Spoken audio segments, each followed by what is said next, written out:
Gavin Newlands. Thank you very much, Madam Deputy Speaker. My honourable friend for Cumbernauld, South and Kirkintilloch East spoke in great detail and with great skill about the many deficiencies in this bill, but I want to focus on just one, and that's ending freedom of movement. Since 2016, we've listened to those who wish to rip Scotland from the European Union speak triumphantly about the prospect of ending freedom of movement. They speak of this like it's a victory that will benefit the people of this country, but in truth we cannot measure what will be lost. We will lose countless opportunities, relationships and stories, human experiences that would have been worth just as much to us culturally and socially than the billions of pounds that our EU membership generates every year. Madam Deputy Speaker, I know this will be hard to believe, but by the end of this week, I'll be one birthday away from my 40s. It's a truth. What a twist. It's true. But a clear majority of members in this place are clearly still older than I, but I'm angry about my honourable friend being one. But I'm myself angry about the impact that ending freedom of movement will have on my generation and those of older generations. But that anger is as of nothing compared to the rage felt about the impact this will have on younger generations, those who overwhelmingly voted to remain in the EU or were left voiceless due to this government's opposition to giving the vote to 16 and 17-year-olds. I equate this to the Tories and the Labour Party supporting various versions of tuition fees at university, happy to accept all the benefits of free tuition and the unburdened opportunities it affords for themselves, but happy to pull up that ladder of opportunity behind them. And so it is with EU membership and freedom of movement. Selfish, self-defeating and utterly senseless. And on utterly senseless, I'll give way to my honourable friend. I hope to make some sense with this, Madam Deputy Speaker, but thinking of the generational shift, does he think of it as I do, that in the past the waters and the skies of Europe were filled with warring air forces and warring navies? Now they are filled with EasyJet and Ryanair and low-cost airlines of people not thinking twice, of darting across the continent, opening up economies and opening up people's minds. Isn't it only the historically illiterate who would cheer the ending of that diplomatic trial? Who are these people? Name them. As usual, far from being senseless, my honourable friend makes his point with force and alacrity, as is befitting of a budding statesman.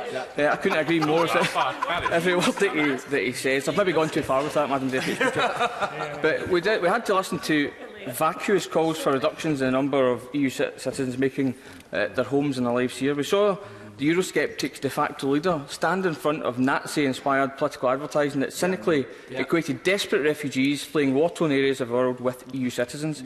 They lied about money for our national health services, they lied about Turkey joining the EU, some even promised we could stay in the single market and yet still somehow end freedom of movement. Madam Deputy Speaker... friend give way? Yes, I'll give way to my friend. And one other point that we don't hear is I'm somebody who benefited from freedom of movement, giving me career and educational opportunities. Why should anybody in here have the right to take away those opportunities from those that come after us? I couldn't agree more. I've already made that point. My friend makes a very sensible point. But as I was saying, these are all monumental and unforgivable lies.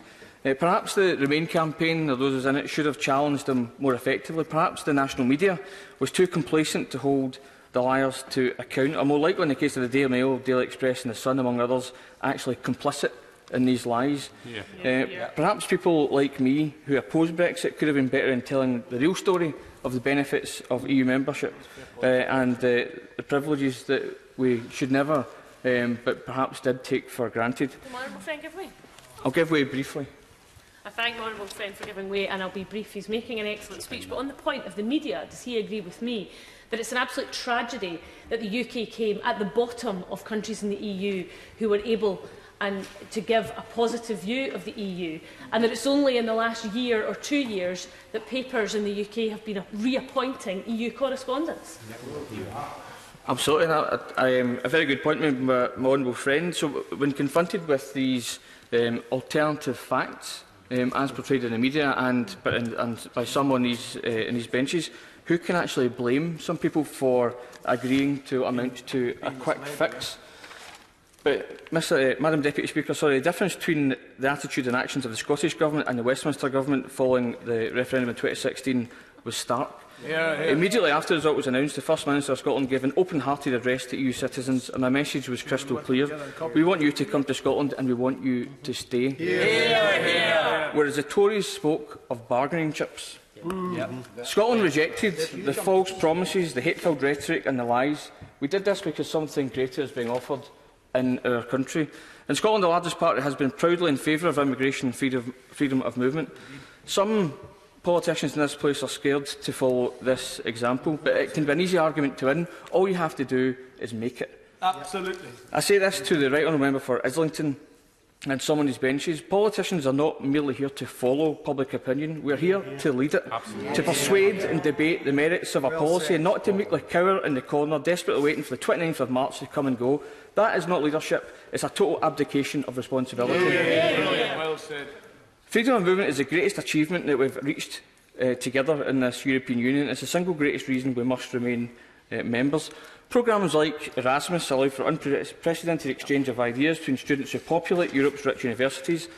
Millions of people from the UK's constituent nations, including many Scots, choose to retire to quiet lives in the Mediterranean, and millions of others travel across the continent, taking in Europe's vast cultural heritage.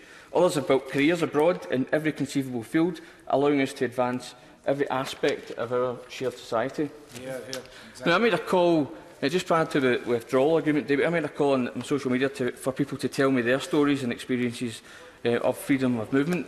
And during that withdrawal agreement debate, I raised the story of Ivan and his family. Ivan, born in Spain, studied in Italy and has worked all over Scotland and Scotland's NHS, and met his Irish wife, who then went on to work in Denmark. They've had two daughters born in Scotland, one with an Irish passport, one with a Spanish passport, but both indisputably Scottish. That, in terms of other constituents, I've got a constituent, Emma Hendry, 21-year-old student, studied for a semester abroad at Ghent University in Belgium. Once her fellow students got past her apparently strong Paisley accent, she became lifelong friends with people from Europe and beyond. Alison Hughes lived in the Netherlands for different occasions, which was a great experience for her children and her family, meeting children from all over the world. Mark Harold emigrated to Lithuania in 2005 to work on music projects, and he stayed for many years. He was eventually elected to the City Council and is now the Knight Mayor of Vilnius, and is the only non-citizen to have sworn on the Lithuanian constitution. Brilliant. Sandra and Steve Murray wrote to me to tell me a story of making a new home in a small village in the French-Spanish border, populated by Spanish, French, German, Dutch, Belgian, English, Irish, Swedish and people from all other nations. And their only wish was that the UK would adopt the Scottish view that we all want the same things: peace, equality and opportunity. And coming to the end, Madam Deputy Speaker, this is what we are about to lose. How can we in this place rip this from our young people who voted overwhelmingly to remain in the EU? How can we rip Scotland out of the free movement area when they overwhelmingly voted to continue to have this freedom? And my message today is this. I understand that millions across England, in particular, are disillusioned with politics and are yearning for something better, and I'm sorry there is no major party at this point that can help you. I don't blame you for your anger. I'm often angry about this situation myself, and I would give way, but I'm conscious of others wanting to speak and we're coming towards the end. But Scotland does have an alternative, and Scotland voted to remain, and I hope that colleagues across this House will reject this bill and ultimately give people a chance to have their final say. I also reiterate today that immigration powers must be devolved to Scotland so we can go on with building an open and welcoming immigration system that works in the interests of Scotland. However, it would seem that Scotland's interests are now wholly incompatible with the rest of the UK's, which leads to the only clear solution: to become like every other normal country and secure our independence so that we might forge that better future. But, Madam Deputy Speaker, in conclusion, and perhaps with a note of consensus, in conclusion, we've just marked Robert Burns Day, so I'd like to end my contribution on this debate by asking honourable members to reflect on some words from Scotland's immortal bard. And it's not Parcel of Rogues, although rarely would that particular verse have been more apt. But it is this: for all that, and all that, it's coming yet, for all that man to man the world over, shall brothers be, for all that.